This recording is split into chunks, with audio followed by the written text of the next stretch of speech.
seluruh polisi kebijakan, komposisi nomenklatur di dalam pemerintahan baru, kabinet baru, nah, itu tentu kita semuanya sepakat. Itu adalah hak prerogatif daripada Presiden. Dalam hal ini kita memahami Presiden terpilih saat ini dan pada tanggal 20 Oktober nanti insya Allah akan dilantik oleh Bapak Jenderal Purnawirawan Prabowo.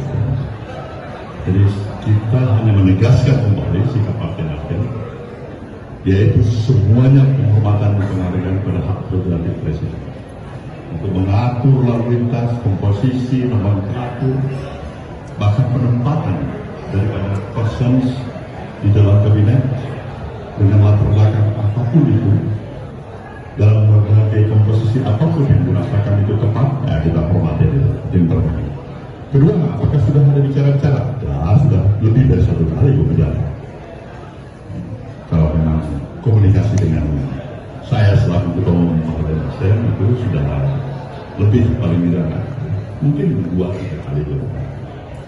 Oke? Ada kursi. Nah, jawaban yang jujur, saya mengutarakan pada Pak Prabowo, Nasdem memberikan kesempatan kepada beliau dan kepada seluruh polisi kebijakan beliau untuk memprioritaskan seluruh partai-partai politik di luar Partai Nasdem untuk masuk ke kabinet. Artinya Nasdem bukan prioritas. Itu yang saya harapkan. Mungkin pertanyaan kenapa? Sekali lagi, kami bisa merasakan betapa terhormatnya posisi menjadi salah satu pembantu presiden, apapun itu nomenklaturnya di dalam kabinet. Tapi juga tidak kalah terhormat untuk memberikan kesempatan kepada saudara kita dari institusi partai-partai politik lain. Jadi kalau bisa mempertimbangkan Nasdem yang paling ujung ini, paling belakang ini, bukan nomor 1. Karena kita tahu secara etik kita bukan yang memperjuangkan dari sejak awal pada Pilpres untuk mendukung Pak Prabowo. Ini ada proses pendidikan dan etika politik yang ingin diupayakan.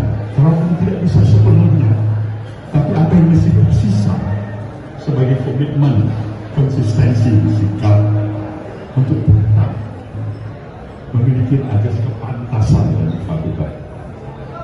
Jadi tetap berada dalam barisan pemerintah, mengupayakan apa kemampuan yang ada dalam barisan Partai Nasdem ini agar suksesnya administrasi jalannya pemerintah itu tidak perlu dipertanyakan lagi.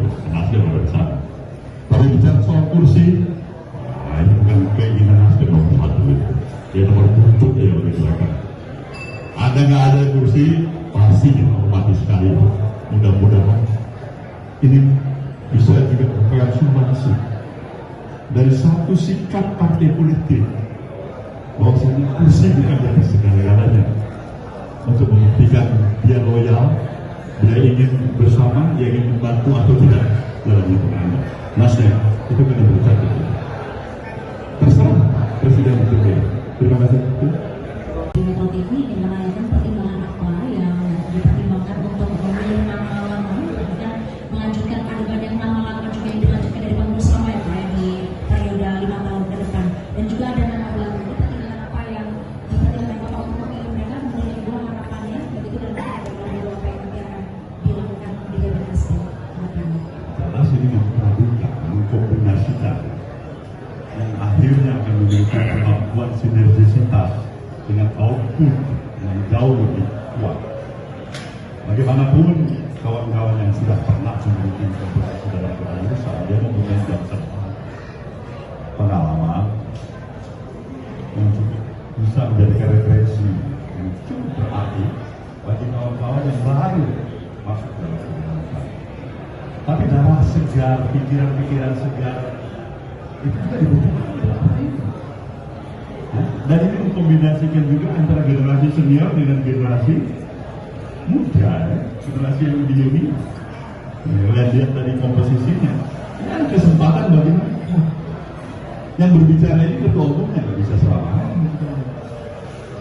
Mudah-mudahan dia tetap sehat, dia bisa mengantarkan ini masa bakti periode 2024-2029 aja udah super top itu. Nah ini harus dipersiapkan benar-benar. Dan Nasdem upaya mempersiapkan itu dini mungkin dengan pikiran-pikiran yang cukup objektif dan rasional. Pak, saya Rafiq Pak dari Times Indonesia. Kenapa memilih sosok Kang Saan Mustafa sebagai wakil ketua umum? Yang kedua, kenapa mempertahankan Bang Hermawi Taslim sebagai sekretaris jenderal? Itu aja Pak. Ini soal faktor rambut ya. Saya suka orang yang ada rambutnya agak dikit-dikit tipis. Dua-dua tipis, bahkan ketua umumnya tipis. Ketua dalam pacar lebih tipis lagi. Sekjen juga tipis. Tapi bagaimanapun juga, sejujurnya, semua kita mengenal sosok Kang Saan. Seorang aktivis, pergerakan, organisatoris, yang bisa terbang asal garam dalam diskusi partai politik, saya kira cukup bagus. Konsistensi, perilaku, sikap, dan kontribusi yang selama ini diberikan itu merupakan sebuah modal besar bagi partai, bagi Kang Saan untuk memperkuat komposisi kader dia sebagai elit kepengurusan di partai ini. Seorang Hermawi Taslim, orang yang paling